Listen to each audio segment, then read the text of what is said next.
Bonjour à tous et bienvenue pour cette nouvelle vidéo tutoriel sur comment peindre rapidement un éclaireur condamné de la boîte de Claustrophobia que j'ai fraîchement reçu de Monolith Games. L'idée de ce tuto, c'est vraiment un tuto très rapide puisque j'ai envie de jouer à ce jeu de plateau, et du coup l'idée c'est de vraiment montrer des étapes hyper simples pour arriver rapidement à un résultat correct pour une table de jeu. Donc c'est parti. Du coup, je sous-couche toute la figurine directement en Monster Brown et à l'aide de mon pinceau, toujours Raphaël 8404 taille 1 cette fois, et pas taille 2, je vais commencer à baser finalement le bouclier, toutes les zones de métaux en gris neutre. Ça va me permettre d'avoir une couleur bien distincte et de pouvoir avoir un traitement très différent entre mes zones de marron et mes zones de gris qui seront finalement en un espèce de non-métal métallique. Donc comme je le disais au début de la vidéo, l'idée c'est vraiment de rusher. Il faut savoir que j'ai peint ça en une soirée, ça m'a pris à peu près, je dirais, entre 1 et 2 heures maximum. Non, moins, je crois que c'était une demi-heure, 3/4 d'heure. Bref, tout ça pour dire que l'idée c'est vraiment de se faire plaisir. N'hésitez pas de temps en temps, c'est un bon exercice que de peindre vite, parce que ça permet aussi de se décomplexer un peu le pinceau, de pas forcément pousser aussi loin qu'à l'habitude, tout en prenant du plaisir, d'avoir le plaisir d'avoir la pièce correctement finalisée.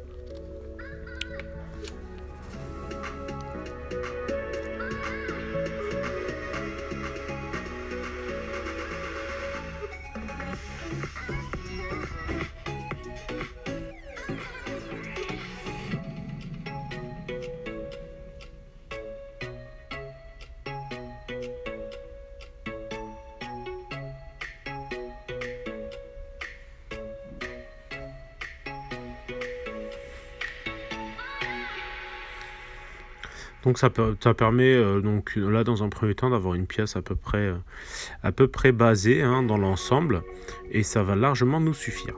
Ensuite je vais commencer à bosser un petit peu à l'aéro. Donc pour ce faire je vais directement attaquer avec la couleur flèche 2. Donc je mets un peu de mon diluant nettoyant dans le godet, et ensuite je mets un peu de la couleur flèche 2 que je fais légèrement buller en dévissant d'un micromillimètre vraiment l'avant. Je fais très légèrement buller pour avoir finalement un jet et un mélange déjà effectué. Et je vais venir tout simplement en fait poser mes éclaircies sur toutes les zones de drapé, en insistant sur les zones où je veux que la peinture accroche le plus. Donc malheureusement le focus se fait un peu aussi sur ma main et sur l'aéro, mais vous pouvez voir tout de même où est-ce que je dépose la peinture. Donc ça vous permet déjà de vous faire quand même une idée. Mais globalement vous voyez bien que c'est sur l'avant le haut des cuisses, le haut de la tête, le bas du pagne. Et en fait ça va me permettre de vraiment insister sur quelques zones d'accroche en termes de lumière qui vont me permettre tout simplement d'avoir un rendu maximum lisible en fin de course, parce que ça va être un peu le point le plus crucial de cette peinture, c'est vraiment avoir une bonne lisibilité d'ensemble. Ensuite je vais faire exactement la même étape, à ceci près qu'en fait je vais utiliser du blanc dans mon aéro. Donc là je vais me focaliser sur les zones un peu en métal, enfin en gris du coup, et comme vous le voyez vraiment j'essaye de viser par exemple juste une surface parmi les deux, à chaque fois qu'il y a finalement deux faces juxtaposées, je vais essayer de vraiment viser qu'une seule zone pour essayer de commencer à marquer le côté très contrasté du non métallique. Donc je vais essayer de proposer à peu près la même chose sur la base du socle, ce qui va me permettre déjà d'avoir un petit peu une zone de lumière. Maintenant je vais revenir avec de l'encre Mid Brown de chez Army Painter, et cette encre Mid Brown elle va me servir tout simplement à distinguer certaines zones de tissu de la globalité des zones de tissu, parce que la pièce est globalement constituée, je dirais, à 90% de zones de tissu. Donc l'idée c'est de créer un contraste entre par exemple le tissu qu'il a sur la tête et les épaules et celui qu'il a juste en dessous, Donc je vais vraiment badigeonner de l'encre pour vraiment marquer cette zone-là, marquer les tissus au niveau des bras, pour vraiment qu'on distingue bien deux types de tissus, ce qui va nous aider énormément en termes de lisibilité.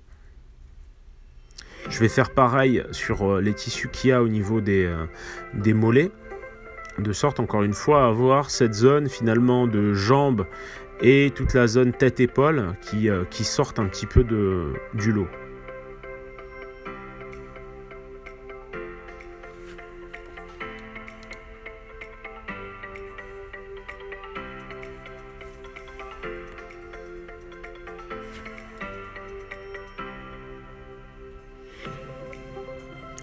Donc je marque aussi un petit peu les bordures de certaines zones. Mais vraiment, je suis vraiment dans une optique où j'y vais comme un goré, hein, si vous me permettez l'expression. J'y vais bien salement et au final, ça me permet déjà d'avoir une pièce qui ressort. Vous avez remarqué que j'en ai mis un peu aussi sur les bordures du socle pour créer finalement quelques petites transitions.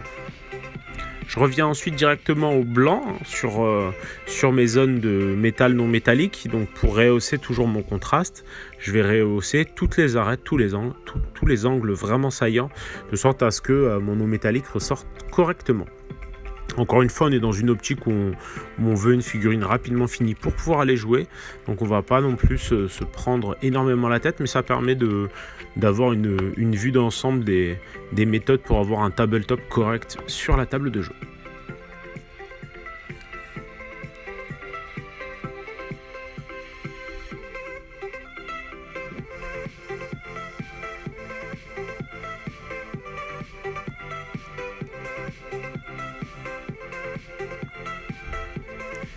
Pour rappel, il est très important de toujours bien rehausser toutes les arêtes avec du blanc quand on est sur un non métallique, parce que c'est vraiment ce qui va faire l'effet non métallique. Donc n'hésitez pas là-dessus à insister pour marquer correctement ces éléments-là.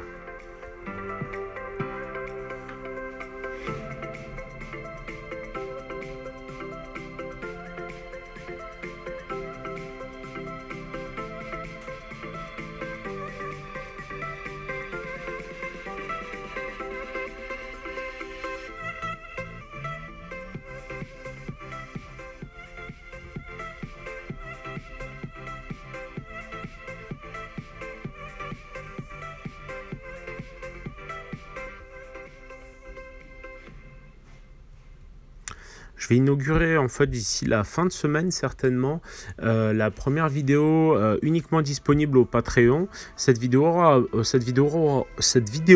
aura pour but d'améliorer le niveau du Fanatic Gobelin de la boîte de Shadespire pour faire un petit level up.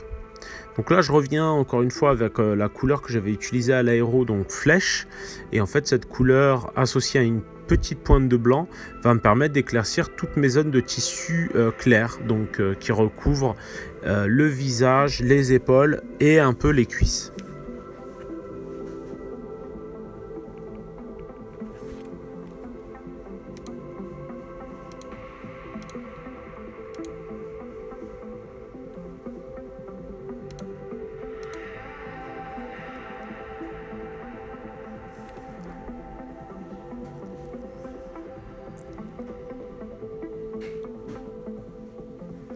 N'hésitez surtout pas à mettre un petit pouce bleu, à relayer un petit peu la vidéo là où vous le pouvez, à mettre aussi un commentaire pour me dire un peu ce que vous en pensez. N'hésitez surtout pas, ça me fait toujours plaisir. Et enfin, si vous en sentez l'envie, n'hésitez pas à venir me soutenir du coup sur Patreon. Ça fait toujours plaisir. Donc là, vous voyez, j'essaie de me focaliser vraiment sur les éclaircies, sur les zones de plis, hein, pour bien faire ressortir ces zones de plis. De sorte à avoir des rayons de lumière bien marqués et une bonne lisibilité de pièce. Encore une fois, c'est le maître mot quand on veut une figurine en tabletop, parce qu'en gros, la figurine sera manipulée, sera posée sur le plateau de jeu, et ce qu'il faut, c'est surtout qu'elle ait un petit peu de couleur.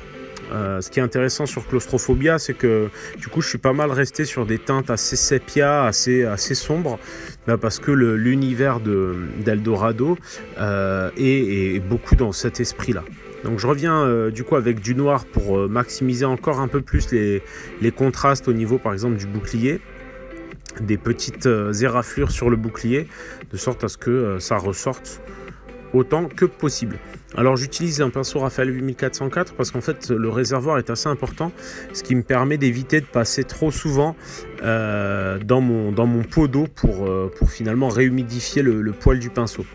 Du coup, le réservoir étant important, le réservoir c'est vraiment la base du pinceau, bah, du coup ça va être gorgé d'eau et ça va me permettre de revenir moins souvent à mon pot d'eau. Donc là je refais bien le pourtour de toutes les zones de métallique, toujours pareil, dans un souci de lisibilité. Ça va bien les décrocher du reste de la pièce et ça va me permettre d'avoir une pièce qui a un aspect plus fini, plus abouti.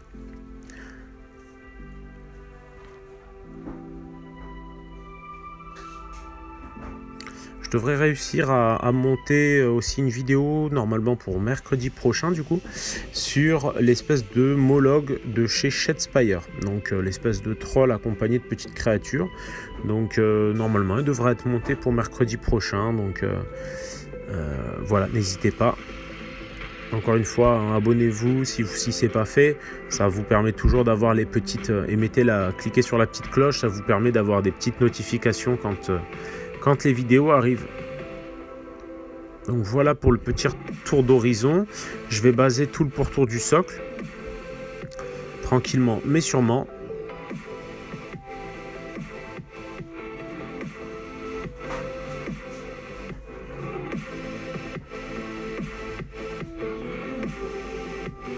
J'hésite pas aussi à déborder un petit peu sur le pourtour, quitte à ajouter un petit peu finalement d'eau, de sorte à créer des transitions plus nettes.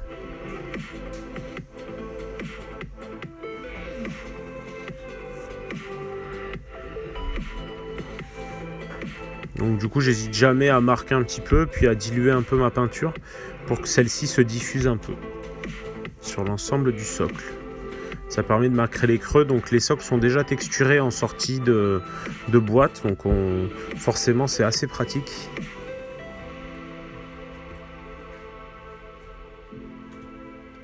Donc voilà le résultat en l'état. Ce que je vais faire, c'est que je vais juste venir légèrement un petit peu passer quelques encres un peu plus sombres dans les creux. Donc vous pouvez venir avec un strong tone ou tout ce qui est encre très sombre ou un dark tone. Et ça me permet d'un peu assombrir un peu plus toute la zone centrale là, où il a plein de petits éléments. Et voilà pour cette figurine de Claustrophobia.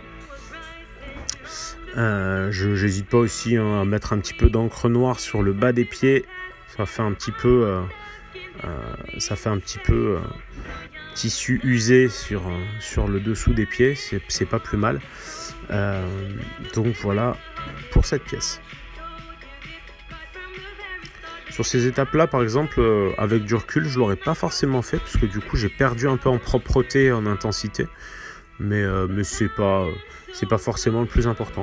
Donc, on apprend de toutes ces peintures, et peu importe le niveau. Donc là-dessus, n'hésitez pas, dès que vous avez une minute pour peindre, sortez les pinceaux et mettez-vous-y, que ce soit pour du rapide, du lent, du comme vous voulez.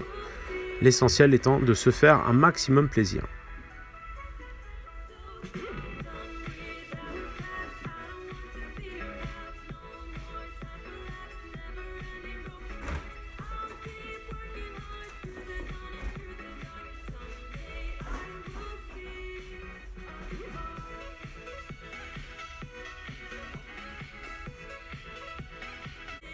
Merci à tous d'avoir suivi ce petit tutoriel, j'espère que ça vous aura plu. N'hésitez surtout pas à mettre un petit pouce bleu, un petit commentaire pour me donner vos avis, que ce soit sur la figurine, sur les vidéos à venir, si vous avez des envies particulières. Quoi qu'il en soit, moi je me suis bien amusé à peindre cette figurine rapidement. Je vous remercie et surtout, prenez le temps de peindre un peu.